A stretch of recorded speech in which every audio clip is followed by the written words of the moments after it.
আসসালামু আলাইকুম my dear students. Omega academic and admission কেয়ারের পক্ষ থেকে তোমাদের সামনে আমি উপস্থিত হয়েছি জীববিজ্ঞানের প্রথম পত্রের অধ্যায় 4 অণুজীব এর প্রথম লেকচার নিয়ে। তো আমাদের আজকের লেকচারে তুমি যেটা জানতে পারবা সেটা হবে তোমার জন্য অবিস্মরণীয়। কেন জানো? কারণ আজকে আমরা আলোচনা করব এমন একটি টপিকস নিয়ে, মাইক্রোবস, দ্যাট ইজ অণুজীব। তো অণুজীব বেসিক্যালি এটা আমাদেরই একটা সাবজেক্ট ছিল, microbiology. From Dhaka university, Jahangirnagar, সব জায়গায় আছে, অধিকাংশ পাবলিক ভার্সিটিতে আছে microbiology department. So my dear students, সেই অণুজীব হলো তোমাদের আজকের লেকচার। সো এই অণুজীব তুমি কিভাবে খুঁজে পাবা? তুমি যদি রামপুরা খালে যাও বা বিলে যাও, যে কোনো খাল বিলে যাও, অথবা ময়লা পানি যাও কিংবা ধুলাবালিতে যাও, সেখানে তুমি পাবা অণুজীবের অস্তিত্ব। কিন্তু সমস্যা এক জায়গায়, সেটা কি জানো? সেটা হচ্ছে তুমি পানিতে কিন্তু অণুজীব পাবা, কিছু খালি চোখে দেখা যাবে, কিছু দেখা যাবে না। তবে যেটা দেখা যায় সেটা কিন্তু অণুজীব বলা যাবে না। তবে আমরা যদি ম্যালেরিয়ার কথা চিন্তা করি, তো ম্যালেরিয়া হচ্ছে একটা কিন্তু মশকি, তাই না? সো মশকি কি অণুজীব না? তাহলে মশকি যে জীবাণুটা বহন করে সেটা কিন্তু অণুজীব, ওটা কিন্তু তুমি খালি চোখে দেখো না। এবার আসো তুমি ভাইরাসের কথা। সো ভাইরাস এমন একটি রাসায়নিক সত্তা যেটা হচ্ছে ধুলা বালি এয়ার মিডিয়াম, মানে বায়ু মাধ্যমে থাকে, যা তুমি দেখো না, আমিও দেখি না। শুধু কি তাই, এটা কিন্তু আমার নেকেড আই যদি বলি, মানে খালি চোখের কথা যদি আমরা বলি, কিংবা শুধু নর্মাল যে মাইক্রোস্কোপ আছে সেটা দিয়েও তুমি দেখতে পাবা না। তাহলে কি দিয়ে দেখা যায়? তুমি কি জানো যে ভাইরাস কিন্তু আলট্রা মাইক্রোস্কোপিক্যালি, এটা খালি চোখে দেখা যাবে না। এটাকে দেখতে হলে আমাদের আলট্রা মাইক্রোস্কোপ লাগবে। ওকে, তার মানে হচ্ছে অতি আণুবীক্ষণিক, ঠিক আছে? দ্যাট ইজ কি ভাইরাস। তো আজকে আমরা সেই ভাইরাস নিয়ে কথা বলবো, অর্থাৎ ভাইরাস সমাচার। আজকের কি থাকবে? So my dear students, omega academic and admission কেয়ারের আজকের যে লেকচারটা সেটা হচ্ছে virus Samachar.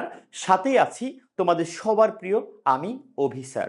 My dear students, তোমরা এখানে দেখতে পাচ্ছ ভাইরাস কি। তো আমি আমার কথাটা আগে বলে যে ভাইরাস আসলে কি, ভাইরাস তুমি কিভাবে ডিফাইন করবা? ভাইয়া, ভাইরাস হচ্ছে একটা অকোষীয় রাসায়নিক সত্তা, that is the chemical existence. এটা আসলে কেমিক্যালি তুমি এটার কোনো অস্তিত্ব আমরা যদি বলি খালি চোখে পাওয়া যাবে না। তাহলে ভাইরাস হচ্ছে রাসায়নিক একটা সত্তা, অকোষীয় রাসায়নিক সত্তা। এটার মানে হচ্ছে কি জানো? বিষ, দ্যাট ইজ দ্য পয়জন। হ্যাঁ, হাইলি টক্সিক। এটা শুধুমাত্র তোমার বডিতে জীবাণু এর মাধ্যমে সাধারণত রোগ ছড়ায়। তাহলে ভাইরাসের উপকারের চেয়ে অপকারের দিকটাই সবচেয়ে বেশি। মাই ডিয়ার স্টুডেন্টস, তাহলে ভাইরাস কি? ভাইরাস হচ্ছে একটা অকোষীয় রাসায়নিক সত্তা যা জীবদেহের বাহিরে জড় পদার্থের ন্যায় রিয়্যাক্ট করে, মানে আচরণ করে। আবার যখন জীবদেহের ভেতরে প্রবেশ করে তখন কিন্তু সে ভাইয়া জীবীয় বৈশিষ্ট্য প্রকাশ করে। এবং ভাইরাস জীব ও জড়ের মাঝখানের একটা জাস্ট রাসায়নিক সত্তা। জীবদেহের বাহিরে সে জড় পদার্থ, জীবদেহের ভিতরে কি সে জীবীয় পদার্থ বা জীবীয় বৈশিষ্ট্যগুলা প্রকাশ করে। তাহলে ভাইরাসের লিভিং এবং নন লিভিং দুইটা ক্যারেক্টারিস্টিক্স রয়েছে, আমরা সেই বিষয়গুলো সম্পর্কে জানবো। এছাড়া ভাইরাসের বডিটা বা ভাইরাস আসলে কি দিয়ে গঠিত? ভাইরাস তৈরি হচ্ছে নিউক্লিক অ্যাসিড এবং প্রোটিন দিয়ে, মানে যেটাকে আমরা বলি ক্যাপসিড। তাহলে নিউক্লিক অ্যাসিড আবার কি? নিউক্লিক অ্যাসিড আবার কি দিয়ে গঠিত হয়? আবার ক্যাপসিড আবার কি দিয়ে তৈরি হয়? তাহলে প্রশ্ন হচ্ছে, ভাইরাস কি শুধু নিউক্লিক অ্যাসিড আর ক্যাপসিড অর্থাৎ প্রোটিন দিয়ে তৈরি হয়? হ্যাঁ, তবে কিছু কিছু ভাইরাস আছে যাদের বহিস্থ আবরণে লিপিডও থাকতে পারে। তাহলে সেই ভাইরাসকে আমরা কি বলবো? আর যদি শুধু প্রোটিন থাকে, নিউক্লিক অ্যাসিড থাকে না, সেই ভাইরাসকে কি বলবো? আবার যদি আমি বলি যে নিউক্লিক অ্যাসিড আছে, প্রোটিন নাই, তাহলে তাকে কি বলবো? আবার আমি যদি বলি নিউক্লিক অ্যাসিড এবং প্রোটিন দুইটার একটাও নাই, তাহলে কি বলবো? আবার যদি আমি বলি দুটাই আছে ভাইরাসের দেহে, নিউক্লিক অ্যাসিড, ক্যাপসিড এবং লিপিড, বহিস্থ আবরণ সব আছে, তার নাম কি হবে? তাহলে মাই ডিয়ার স্টুডেন্টস, এতগুলো নামের সমাহার যেখানে, সেটা হচ্ছে ভাইরাস সমাচার। তাহলে ভাইরাস কি তুমি অবশ্যই দেখে ফেললা, আমি যে কথাগুলো বলছি সেগুলো এখানে আসবে। ওকে, সো আমরা এখন ভাইরাস কি সেটা আপনাদেরকে দেখাতে চাই আমাদের স্লাইডের মাধ্যমে। So let's go. তো মাই ডিয়ার স্টুডেন্টস, তোমরা এখানে দেখতে পাচ্ছ ভাইরাস কি। দেখো, ভাইরাস হচ্ছে একটা ল্যাটিন শব্দ। কি শব্দ এটা ভাইয়া? এটা একটা ল্যাটিন শব্দ। এর অর্থ হলো বিষ, যেটা আমি একটু আগে বলেছি। তারপর হচ্ছে ভাইরাস হচ্ছে অতি আণুবীক্ষণিক, মানে এটা আণুবীক্ষণিক। যদি আমি বলি এটা রাসায়নিক সত্তা, এটা খালি চোখে দেখা যাবে না। এটা কি দিয়ে তৈরি ভাইয়া? নিউক্লিক অ্যাসিড এবং প্রোটিন দিয়ে গঠিত। পৃথিবীর একমাত্র অকোষীয় বস্তুকে ভাইরাস, একমাত্র একমাত্র অকোষীয় বস্তু কি? ভাইরাস। ঠিক আছে? তো ভাইরাসের মানে কি ভাইয়া? ভাইরাসের মানে হচ্ছে পয়জন। পয়জন মানে কি বলতো? বিষ। ওকে, দেখো এখানে আমি ভাইরাসের একটা সংজ্ঞা তোমাদের জন্য রেডি করেছি, যেটা বইয়ে আছে। বিশেষ করে তোমরা যারা আবুল হাসান স্যারের বই ফলো করো, কিংবা নীলুফার নাসরিন ম্যাডাম, অথবা আজমল স্যার, অথবা জালাল স্যার, তুমি যার বইয়ে ফলো করো না কেন, কিংবা আলিম স্যার, তুমি যে রাইটারের বইয়ে ফলো করো না কেন, এই কথাগুলো কিন্তু অবশ্যই থাকবে। কি বলছি মানে ভাইরাস নিয়ে, তুমি এই সংজ্ঞাটা অবশ্যই অবশ্যই নোট করে নিবা। ঠিক আছে? যদি তোমার এত বই পড়তে ভালো না লাগে, তাহলে তুমি আমাদের এই ওমেগার আজকের বোর্ডে যে সংজ্ঞাটা তুমি দেখবা, সেটা তুমি নোট করে নিবা। কিরকম? দেখো, ভাইরাস হলো নিউক্লিক অ্যাসিড, দেখো নিউক্লিক অ্যাসিড এবং প্রোটিন দিয়ে গঠিত অকোষীয় অতি আণুবীক্ষণিক, অতি আণুবীক্ষণিক রোগ জীবাণু। দেখছো, এটা কিন্তু কি? রোগ জীবাণু মানে ডিজিজ ফর্ম করে যে মাইক্রোবস। রাসায়নিক বস্তু, রাসায়নিক কি বস্তু মানে কেমিক্যাল সাবস্টেন্সেস, জীবকোষের ভেতরে সক্রিয় হয়ে সংখ্যা বৃদ্ধি ও রোগ সৃষ্টি করে। দেখো, সংখ্যা বৃদ্ধি, তুমি কি জানো তার সংখ্যা বৃদ্ধির প্রক্রিয়াটা কি জানো? Lytic cycle. লাইটিক সাইকেল অথবা লাইসোজেনিক সাইকেল। এই লাইটিক সাইকেল কার হয় জানো? লাইটিক সাইকেল হয় টি সিরিজ ভুক্ত যে ভাইরাসগুলো আছে তাদের। আর লাইসোজেনিক কাদের হবে জানো? লাইসোজেনিক হবে এই ল্যামডা সিরিজভুক্ত ভাইরাস যারা আছে, তারা সংখ্যা বৃদ্ধি করবে লাইসোজেনিক প্রক্রিয়ার মাধ্যমে। আর টি সিরিজভুক্ত যে মানে ভাইরাসগুলো আছে, তারা নরমালি ভাইরুলেন্ট, মানে কি লাইসো মানে সরি ভাইরুলেন্ট, দ্যাট ইজ লাইটিক সাইকেলের মাধ্যমে সংখ্যা বৃদ্ধি করবে। আর ল্যামডা ফাস্ট যারা, তারা সংখ্যা বৃদ্ধি করবে লাইসোজেনিক অথবা টেম্পারেট দশা কিংবা চক্রের মাধ্যমে। এবার আসো, রোগ সৃষ্টি করে কিন্তু জীবকোষের বাহিরে তারা কি হিসেবে থাকে? জড় পদার্থ, জড় পদার্থের ন্যায় ইনঅ্যাক্টিভ, ডিসেবল, নিষ্ক্রিয় অবস্থায় থাকে। কিন্তু যখন তারা জীবকোষের ভিতরে প্রবেশ করে, তখন তারা রোগ রোগ সৃষ্টি করে। তাহলে ভাইরাস দেখো, ভাইরাস নরমালি জীবদেহের বাহিরে যখন থাকবে, তখন সে নিষ্ক্রিয় রাসায়নিক পদার্থ হিসেবে থাকবে। এই রাসায়নিক পদার্থটা যখন তোমার বডিতে প্রবেশ করবে, ইনজেক্ট করবে, তখন কিন্তু সে সক্রিয় হয়ে তোমার বডিতে সে রূপ নেবে অন্যরকম একজন ভয়ঙ্কর রাসায়নিক বস্তু হিসেবে, অর্থাৎ তোমার বডিতে সে জীবীয় পদার্থ হিসেবে আত্মপ্রকাশ করে। তাহলে যখন সে তোমার বডির বাহিরে থাকবে, তখন সে নিষ্ক্রিয় বস্তু হিসেবে অবস্থান করবে। কিন্তু যখন সে আমাদের বডিতে প্রবেশ করবে, তখনই কিন্তু সে জীবীয় বৈশিষ্ট্য মানে জীবন ধারণের জন্য তার যা যা করণীয়, সে কিন্তু তোমার বডিতে সেই আসনটা করে নিবে। তবে মাই ডিয়ার স্টুডেন্টস, ভাইরাস তখনই তোমার বডিতে অ্যাটাক করবে যখন তোমার বডিতে সে রিসেপ্টর সাইট খুঁজে পাবে। রিসেপ্টর সাইট যদি সে না পায়, তাহলে সে তোমার বডিতে কখনো পরজীবিতা হিসেবে থাকতে পারবে না। পরজীবিতা মানে কি? প্যারাসাইট যেটাকে বলা হয়। ওকে, প্যারাসাইট তার মানে আমরা কিন্তু ভাইরাসের হোস্ট। যখন সে আমাদের বডিতে অ্যাটাক করবে, আমাদের বডির প্রয়োজনীয় পুষ্টি উপাদানগুলো সে শোষণ করে নিবে। আমাদের বডির যে শ্বেত রক্তকণিকাগুলো আছে, বিশেষ করে তোমরা জানো যে টি সেল, লিম্ফোসাইট এবং ম্যাক্রোফেজ দশা, এই সকল দশায় যখন সে অ্যাটাক করবে, তখন তোমার হয়ে যাবে কি? এইডস রোগ হয়ে যাবে। তার মানে হচ্ছে আমাদের শ্বেত রক্তকণিকা যে ইমিউনোগ্লোবুলিন সিস্টেম আছে, সেই সিস্টেমকে সে ডিসেবল করে সে নিজের বৈশিষ্ট্যের যে ভয়ঙ্কর রূপ আছে সেটা দেখিয়ে তোমার বডিতে রোগ সৃষ্টি করে থাকে। আমি আশা করব তুমি আমার কথাগুলা খুব স্পষ্টভাবে শুনতে পাচ্ছ এবং নোট ডাউন করে নেবা। ঠিক আছে? এই হচ্ছে আমাদের ভাইরাসের definition. So my dear students, এরপরে তোমরা একটু যদি দেখো, দেখো ভাইরাসের আমরা একটু আত্মজীবনী নিয়ে একটু পড়তে চাই। আমরা কিন্তু বলেছিলাম যে ভাইরাসের ইতি কথা। তো ভাইরাসের কি বলছিলাম? ইতি কথা। ডিয়ার স্টুডেন্টস, তো মোটামুটি কিন্তু আমাদের ভাইরাস সমাচার আপাতত শেষ। তো তোমরা এখানে পরবর্তী যে স্লাইডটা আমরা তোমাদেরকে দেখাতে চাচ্ছি, সেটা হচ্ছে লুক এট, যে আমি কিন্তু ফার্স্টে বলছিলাম যে ভাইরাস সমাচারের ভাইরাস কি, ভাইরাস আপাতত শেষ। আমি কিন্তু আর রিপিট করতেছি না আপাতত। ওকে, এবার তোমরা একটু দেখো, নেক্সট যে স্লাইডটা তুমি এখানে দেখতে পাচ্ছ, সেটা হচ্ছে ভাইরাসের ইতিকথা। অর্থাৎ ভাইরাস কোন সালে কোন বিজ্ঞানী কার হাত ধরে এসেছে সেই বিষয়গুলো নিয়ে আমরা আজকে এখানে একটু তোমাদেরকে জানাতে চাই। তাহলে ভাইরাসের ইতিকথার মধ্যে তুমি কি কি জানবা সেটা তোমাকে একটু জানাচ্ছি। লুক অ্যাট ভাইরাসের ইতিকথা হচ্ছে সর্বপ্রথম কোন বিজ্ঞানী ভাইরাস আইডেন্টিফাই করেন। অর্থাৎ তোমরা তামাকের যে টিএমবির কথা শুনছো, টিএমবি টোবাকো মোজাইক ভাইরাস, আইভানোভস্কি নামক একজন সায়েন্টিস্ট ছিলেন যিনি সর্বপ্রথম তামাকের পাতার মধ্যে ছোট ছোট স্পট দেখতে পান এবং সেই স্পটগুলোকে তিনি আলাদা করে সেপারেশন করে কেলাসিত করেন এবং কেলাসিত করার পর উনি আসলে কি দেখতে পেয়েছেন সেটা আমরা একটু দেখব। তাহলে ওই যে স্পটগুলোর জন্য, তামাকের পাতার মধ্যে যে স্পটগুলো উনি খুঁজে পেয়েছেন সেগুলোর জন্য আসলে দায়ী কে, সেই বিষয়টা কিন্তু উনি আমাদের সামনে তুলে ধরেছেন কি আইভানোভস্কি। এছাড়া বিজ্ঞানী পিরি এবং বর্ডেন কি বলছেন, তারপর হচ্ছে বিজ্ঞানী মায়ার কি বলেছেন, বিজ্ঞানী লুই দা হ্যারেলি কি বলেছেন, আমরা সেই তথ্যগুলো অ্যাডলফ মায়ার থেকে শুরু করে তারপর হচ্ছে বিজ্ঞানী ভ্যাজেরিঙ্ক কি বলেছিলেন সেই তথ্যগুলো নিয়ে হচ্ছে কি ভাইরাসের ইতি কথা। আচ্ছা, তুমি কি জানো যে সর্বপ্রথম এডওয়ার্ড জ্যানার নামক একজন সায়েন্টিস্ট ছিলেন যিনি সর্বপ্রথম বসন্ত রোগের কথা বলেছিলেন এবং তিনি টিকা আবিষ্কার করেন। তাহলে ভাইয়া বসন্ত, হাম, পোলিও কিংবা জলাতঙ্ক এই রোগগুলোর জন্য আসলে দায়ী কে, কিংবা ইনফ্লুয়েঞ্জা অথবা ভাইরাল হ্যাপাটাইটিস অথবা ডেঙ্গু জ্বর অথবা চিকুনগুনিয়া কিংবা হতে পারে তোমার দেহের ভিতরে জিকা ভাইরাস, ইবোলা ভাইরাসের মাধ্যমে ভয়ঙ্কর কিছু রোগ হতে পারে, সার্স ভাইরাস আছে। এবং তোমরা জানো যে আফ্রিকার জায়ার নামক স্থান থেকে কোন ভাইরাসের উৎপত্তি হয়েছিল। এই মানে সারা পৃথিবীতে কত ধরনের ভাইরাস আইডেন্টিফাই করা হয়েছে এবং কোন কোন ভাইরাস দিয়ে আমরা ভ্যাকসিন তৈরি করতে পেরেছি সে সকল বিষয় থাকতেছে আমাদের এই ভাইরাসের ইতিকথার মধ্যে।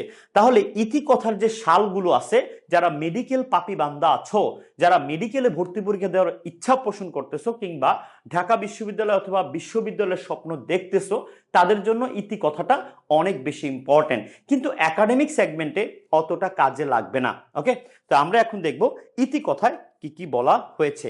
লেগে থাকো। মাই ডিয়ার স্টুডেন্টস, ভাইরাসের ইতিকথার মধ্যে কি কি আছে দেখো তো।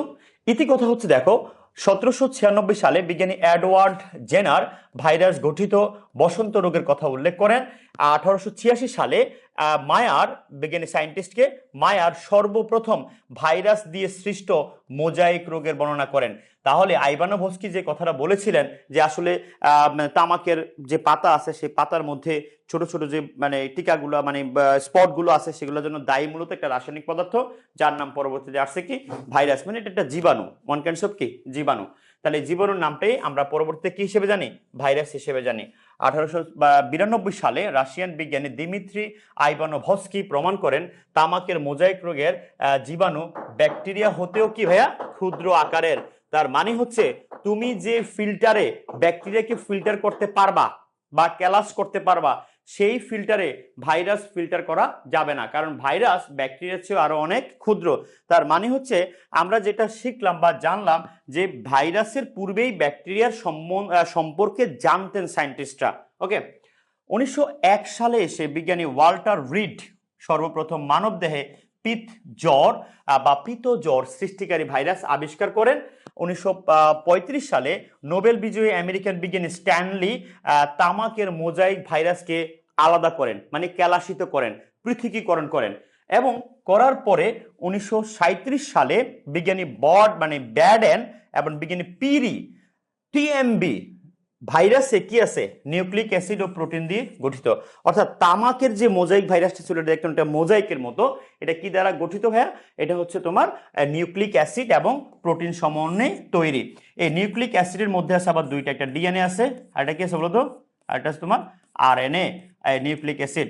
আর প্রোটিন তো তোমরা জানোই, প্রোটিন নরমালি এটা কি নামে পরিচিত, ক্যাপসিড নামে পরিচিত। ওকে, ক্যাপসিড। এবার একটু দেখো তোমরা পরবর্তী যে স্লটটা আছে সেটা আমরা দেখাচ্ছি তোমাদেরকে অন্যান্য বিজ্ঞানীরা কি বলেছিলেন। 1951 সালে শেফারম্যান ও সায়েন্টিস্ট মরিস, শেফারম্যান আর একজনকে সায়েন্টিস্ট মরিস সায়ানোব্যাকটেরিয়া ধ্বংসকারী ভাইরাস সায়ানোফাজ আবিষ্কার করেন।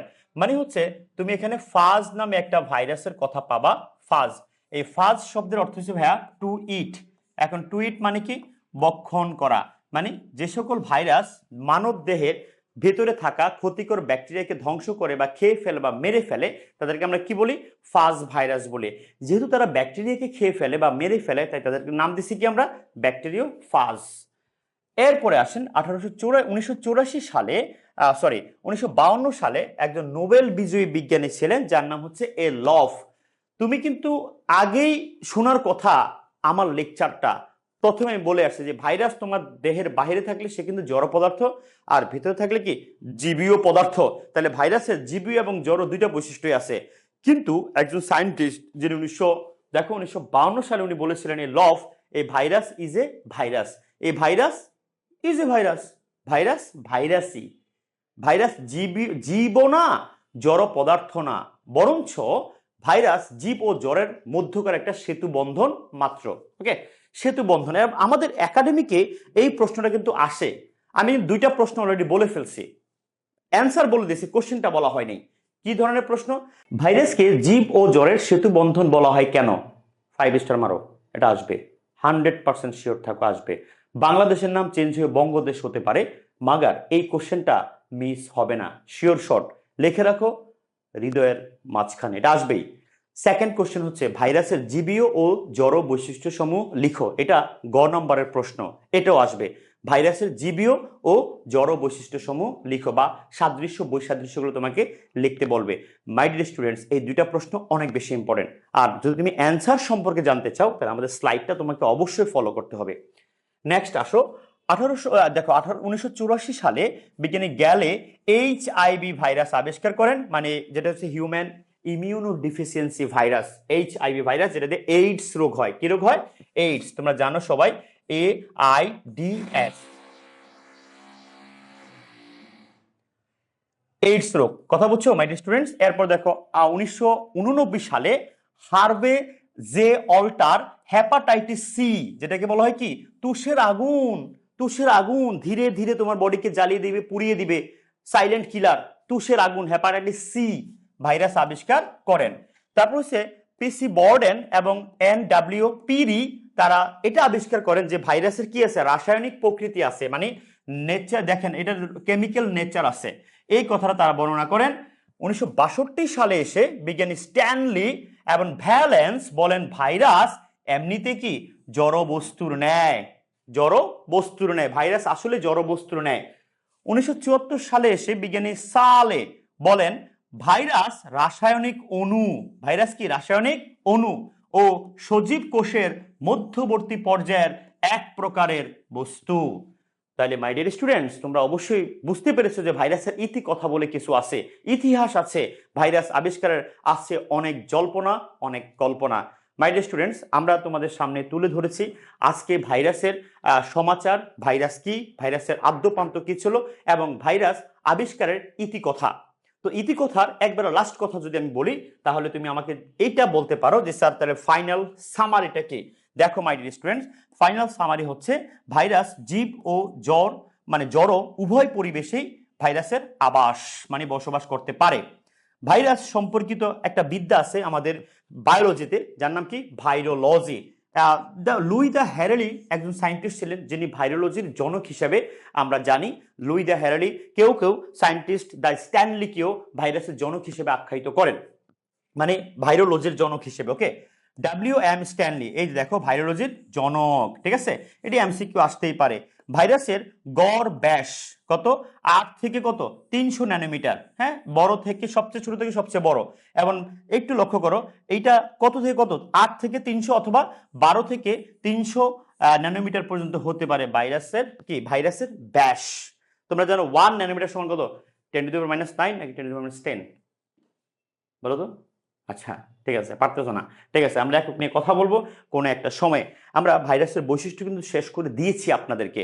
সো মাই ডিয়ার স্টুডেন্টস, আজকে আমাদের পুরো লেকচারটা ছিল ভাইরাস সমাচার নিয়ে, তাই না? সো মাই ডিয়ার স্টুডেন্টস, আজকে আমাদের পুরো লেকচারটা ছিল ভাইরাসের উপর, ভাইরাসের সমাচার, ভাইরাস এর সমাচার ছিল ভাইরাস কি। আশা করি তোমাদের কনসেপ্ট ক্লিয়ার। এবং সেকেন্ড যে টপিকসটা ছিল আজকের এই লেকচারে সেটা ছিল মেবি এইরকম যে ভাইরাসের ইতি কথা। সো ভাইরাসের ইতি কথাও কিন্তু আমাদের শেষ। আজকের টোটাল লেকচারে তুমি কোশ্চেন পাবা 3টা। নাম্বার 1, 4টা। নাম্বার 1 ভাইরাস কি, নাম্বার 2 সায়ানোফাজ কি, নাম্বার 3, ভাইরাসের জীবীয় ও জড় বৈশিষ্ট্য সমূহ মুখস্থ তোমাকে অবশ্যই রাখতে হবে। সেগুলো কি, সেগুলো নিয়ে আমরা হালকা একটু কথা বলবো পরবর্তী লেকচারে। এন্ড নাম্বার 4 হচ্ছে ভাইরাসকে জীব ও জড়ের সেতু বন্ধন বলা হয় কেন। আমি বিশ্বাস করব এইভাবে তুমি যদি কোশ্চেনগুলো বের করে নিতে পারো, আর যদি তুমি অ্যান্সার সহ চাও যে স্যার আপনাদের স্লাইডটা আমাদের লাগবে, আমাদের কমেন্ট বক্সে জানাবা, আমরা পিডিএফ আকারে তোমাদেরকে সেই স্লাইডটা ইনশাল্লাহ কমেন্ট সেকশনে দিয়ে দেবো। মাই ডিয়ার স্টুডেন্টস, ওমেগা একমাত্র প্রতিষ্ঠান, আর ওমেগা মানেই হচ্ছে organisations of medical and engineering giant association.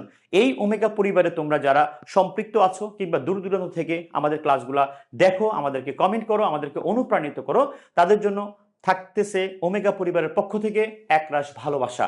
আমরা প্রতিনিয়ত এইভাবে রমজান থেকে শুরু করে রমজান ছাড়াও আমাদের প্রতিটি টিচার, সম্মানিত শিক্ষক বৃন্দ যারা আছেন, তারা একাডেমিক ক্লাসগুলো সারাদিন নিয়ে রাতের বেলায় এইভাবে তোমাদের জন্য স্লাইড রেডি করে, ছোট বড় যত ধরনের লেকচার আছে রেডি করে তোমাদের জন্য সাবমিট করেন এবং তোমাদের ধার প্রান্তে পৌঁছে দেন। সারা বাংলাদেশে আমাদের ওমেগা একাডেমিক অ্যান্ড অ্যাডমিশন কেয়ারের অনলাইন ক্লাস করে প্রায় 12,500 স্টুডেন্ট এবং ফলোয়ার। পাশাপাশি আমাদের একাডেমিকের যে অফলাইন ব্যাচ আছে সেখানেও আলহামদুলিল্লাহ যথেষ্ট ভালো স্টুডেন্ট আছেন। এভাবে তোমরা ওমেগা পরিবারের সাথে থাকবা এবং নতুন নতুন ভিডিও পাওয়ার জন্য আমাদের ওমেগা আর যে ফেসবুক পেজ আছে সেটাতে অবশ্যই তুমি ফলো দিবা।